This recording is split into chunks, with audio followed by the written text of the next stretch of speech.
Hey everybody, today we are reviewing the LG UJ6300 4K HDR Ultra HD TV. This is the entry-level point into LG's 4K TV lineup, and the question is, what kind of picture quality and performance can you expect from an LG manufactured entry-level TV? Well, that's exactly what we're going to show you. Let's first take a look at the design of the TV, and to be frank, it's pretty low on frills and thrills. The TV's back panel and stand are all unremarkable plastic, and the bezel isn't ultra thin, but it's still far more handsome than many less expensive TVs. LG puts a decent touch on the looks, and the set is sturdy enough to stand the test of time.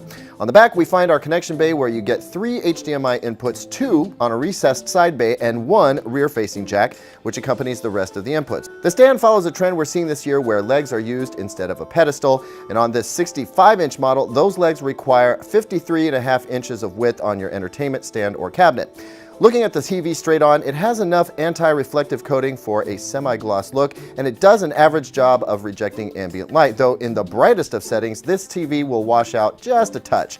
It's nothing to be too concerned about, but if sun comes through your windows and shines right on the TV, the UJ6300 isn't quite bright enough to battle against it and overcome all that reflective light. Powering the TV on for the first time launches the WebOS Smart TV Wizard, and this is where you'll connect to Wi-Fi, set up your cable box, or scan for channels if you use an antenna. Once the TV is up and running, we recommend Expert Dark Room or Expert Bright Room mode for the best and most accurate picture quality right out of the box.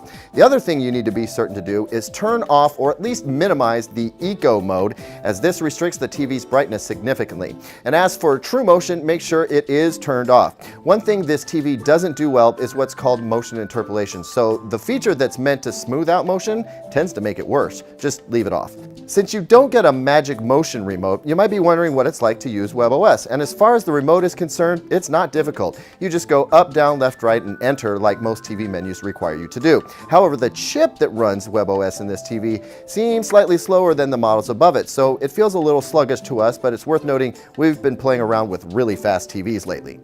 As for picture quality, the UJ6300 does as well, and in some cases a little better, than TVs from competing top-tier manufacturers. This, as I mentioned, is not the brightest TV, though its brightness is significantly improved when watching HDR content.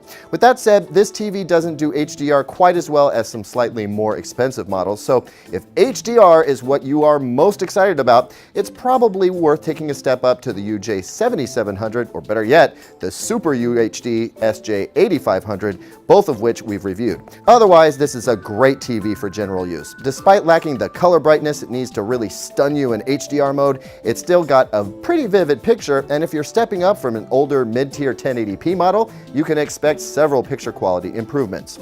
Also, gamers, take note, this TV has extremely low input lag, about 11 milliseconds in game mode, which is great for first-person shooters. Overall, the LG UJ6300 is pretty great for an entry-level 4K TV. You can get a whole lot of screen size for the money, and if you're stepping up from a mid-tier 1080p TV from a few years ago, you're definitely going to notice some improvements, especially in the smart TV arena.